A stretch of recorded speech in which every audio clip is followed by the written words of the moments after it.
नमस्तस्यै नमस्तस्यै नमो नमः। या देवी सर्वभूतेषु श्रद्धारूपेण संस्थिता नमस्तस्यै नमस्तस्यै नमस्तस्यै नमो नमः। आदरणीय सनातन प्रेमियों, ईश्वर के प्रिय आत्मीयजनों, आज एक बार पुनः आप सभी ईश्वर के प्रिय आत्मीयजनों का मेरे इस YouTube चैनल पूर्णिमा गार्गी पर हार्दिक हार्दिक अभिनंदन है, साधुवाद है, सुस्वागत है। तो चलिए देखते ही देखते हम पहुंच गए हैं माता रानी के षष्ठम दिवस के नवरात्रि के इस महापर्व में। सबसे पहले आज के इस वीडियो का शुभारंभ करने से पूर्व आप सभी सनातन प्रेमियों को, आप सभी शक्ति उपासकों को माता रानी के इस षष्ठम दिवस के नवरात्रि की हार्दिक हार्दिक शुभकामनाएं, बहुत बहुत बधाई। माँ के इस षष्ठम दिवस में माँ के कात्यायनी स्वरूप की पूजा की जाती है। कहते हैं कि इस षष्ठम दिवस में साधक का मन जो है आज्ञा चक्र में वास करता है और माँ का ये षष्ठम दिवस का जो नवरात्र है वो संपूर्ण फल सिद्धि को देने वाला है। अर्थ, धर्म, काम और मोक्ष, जिस चीज़ की कामना एक साधक करता है, माँ का ये स्वरूप बड़े ही श्रद्धा के साथ माँ का ये स्वरूप जो है उन्हें इन समस्त सिद्धियों की प्राप्ति करवाता है। कहा जाता है, शास्त्रों में वर्णित है कि कात्याय गोत्र में उत्पन्न महर्षि कात्यायन ऋषि के घर में माँ परा अम्बा भगवती ने एक कन्या के रूप में जन्म लिया।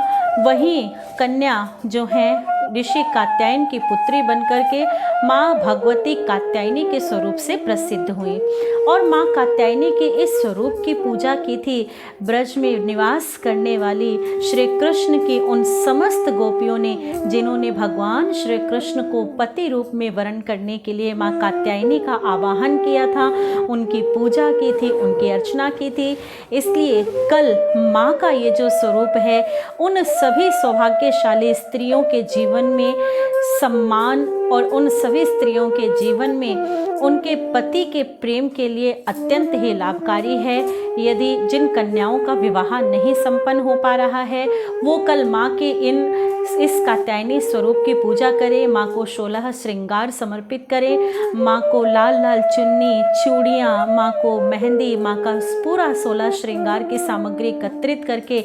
और सबसे बड़ी बात कि कल यदि आप सभी माँ को शहद का भोग लगाती हैं, वो दाम्पत्य जीवन जिनके जीवन में बड़ा ही कलह, कष्ट, कलेश रहता है, वो पति की पत्नी से ना बनती हो, पत्नी की पति से ना बनती हो, या जिसके एक्स्ट्रा मैरिटल अफेयर्स चल रहे हैं, वो सभी माँ को एक पात्र में कल मधु भर करके माँ को उस मधु का, उस शहद का भोग लगाएं। फिर उस शहद को आपस में सभी पति पत्नी उस शहद को ग्रहण करें प्रसाद के रूप में। और जिस प्रकार ये शहद मिठास का परिचायक है, इसी प्रकार माँ कात्यायनी की कृपा आपके दाम्पत्य जीवन पर बरसेगी और आप सभी माँ की इस कृपा को प्राप्त कर पाएंगे। तो आइए हम सभी मिलकर माँ कात्यायनी का आवाहन करते हैं, उनकी पूजा अर्चना करते हैं और सभी सनातन प्रेमियों को, सभी मेरे गुरुजनों को, सभी बड़ों को, सभी ऋषि मुनि आचार्य संतों महापुरुषों को, माता पिता को मेरी साष्टांग दंडवत प्रणाम है।